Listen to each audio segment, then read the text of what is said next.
मुसलमानों के घर पे बुलडोजर चल रहा है, खुश हो जाइए। कौन खुश हो जाएगा? खुश हो जाइए। मैं का शैतान थोड़ी तो मैं खुश हूंगा। तो शैतान नहीं है, शैतान खुश हो रहा है। बिल्कुल, जिसके अंदर करुणा है, दया है, वहाँ धर्म है। क्या करुणा नहीं, दया नहीं, वह धर्म कहाँ हो सकता है? तो योगी जी के अंदर कोई धर्म नहीं है। कोई व्यक्ति मरेगा, वो मरा तो क्या मैं खुश हो जाऊंगा? ये सारी जिम्मेदारी। जासु राज में प्रजा दुखारी होते नरप होई नरक अधिकार। আপনারা প্রত্যেকেই বক্তব্য শুনলেন একজন ধর্মগুরু, একজন পুরোহিত।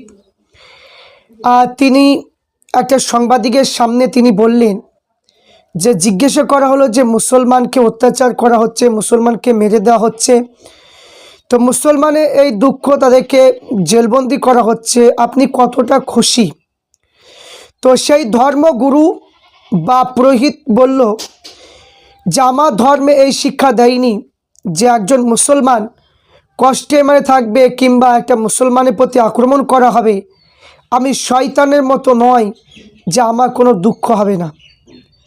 আমি চাই সমস্ত ধর্মের মানুষ শান্তশিষ্টভাবে বসবাস করুক, কিন্তু আজ মুসলমান বলে সে জেল খাটবে কি মুসলমান বলে তাকে হেনস্থা করা হবে, এটা আমি ধর্মগুরু হিসাবে এটা আমি কখনোই মানি না, এবং আমি শয়তান নই।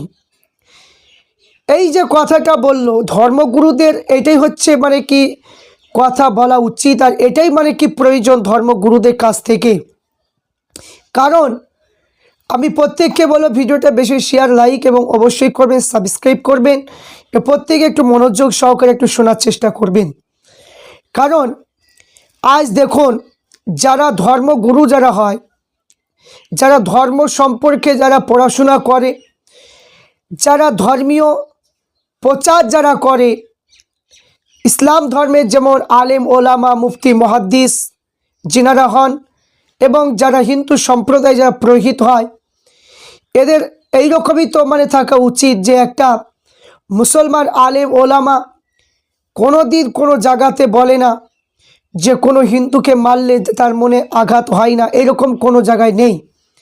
আমরা প্রত্যেক সময় প্রত্যেক মুহূর্তে আমরা বলি যে হিন্দু মুসলমান জৈন খ্রিস্টান যা কিছু আছে, এই ভারতবর্ষ গণতান্ত্রিক দেশ এবং সংবিধান অধিকার দিয়েছে প্রত্যেকে একটা সমন্বয়ে বসবাস করার অধিকার প্রত্যেকে আছে।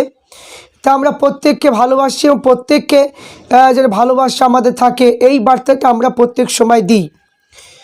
কোনো মুসলমান যখন কোনো মুসলমানকে যখন মারা হয়, কোনো মুসলমান ছেলেকে যখন মারা হয় বা কোনো মুসলমান মহিলাকে যখন ধর্ষিত করা হয়, সর্বপ্রথমে আলেম ওলামা মুফতি যিনারা হন তাদের প্রত্যেকেই একটা মানে কি বার্তা দেয় যে এই কাজটা হলো অন্যায়, এই কাজটা উচিত নয়।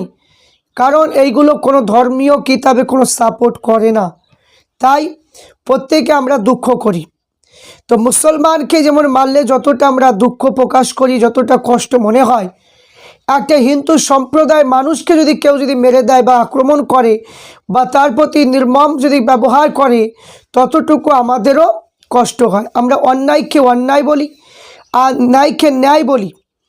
তো যেটা মানে কি কাম্য নয়, যেমন উদাহরণ দিলে বুঝতে পারবেন, বাংলাদেশে যে একটা ঘটনা, যে ঘটনাটা ঘটেছে যে দীপু দাসকে আগুনে পুড়িয়ে দেওয়া হয়েছিল, কিন্তু গোটা মুসলিম সমাজে যত আলেম ওলামা রয়েছে প্রত্যেকেই কিন্তু দুঃখ প্রকাশ করেছে যে এটা উচিত হয়নি।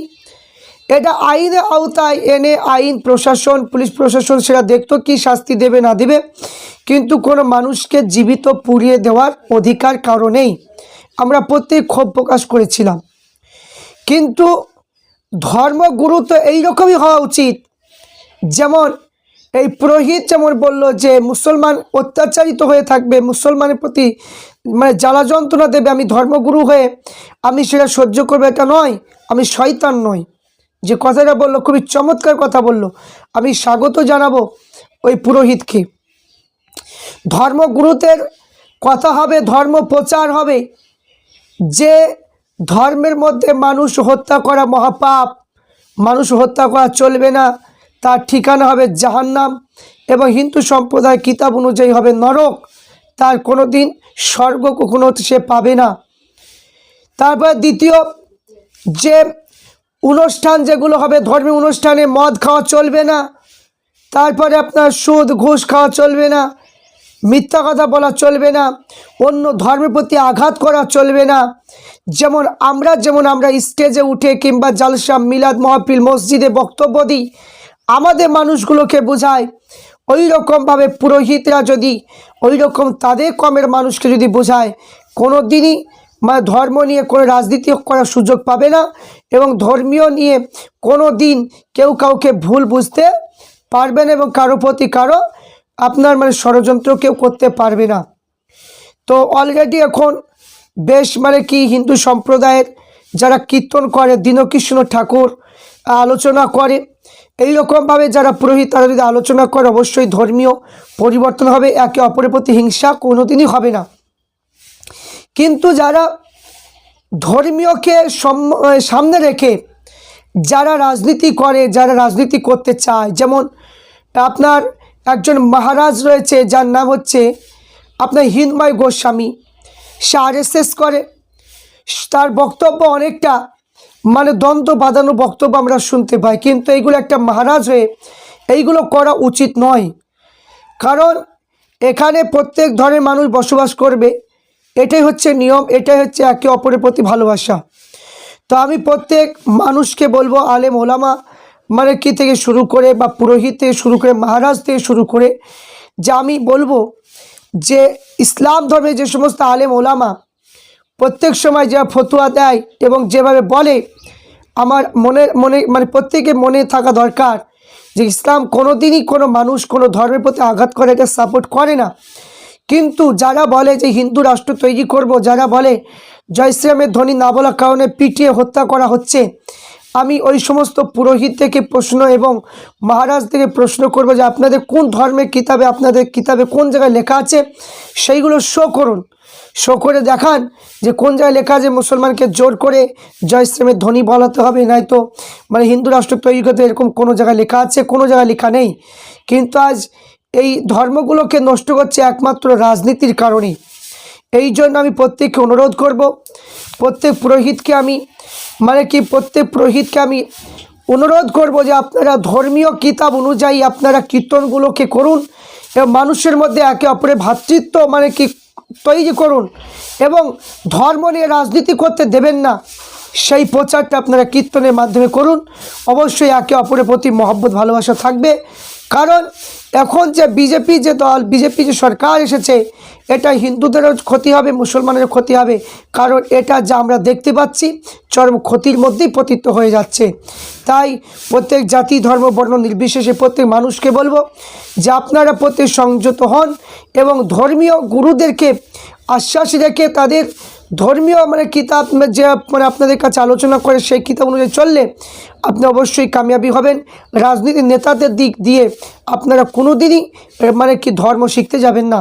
তাই যে পুরোহিতরা যে কথাটা বলেছে, এই পুরোহিতের জন্য আরও পুরোহিতগুলো এই পুরোহিতের কথা শুনে তাদের শিক্ষা নেওয়া উচিত, এবং তাদের শপথ নেওয়া উচিত যে আমার কবে মানুষেরা আমার অন্য ধরনের মানুষের প্রতি আঘাত যেন না করে, এই রকম প্রচার করাটা উচিত বলে আমি আশা রাখছি।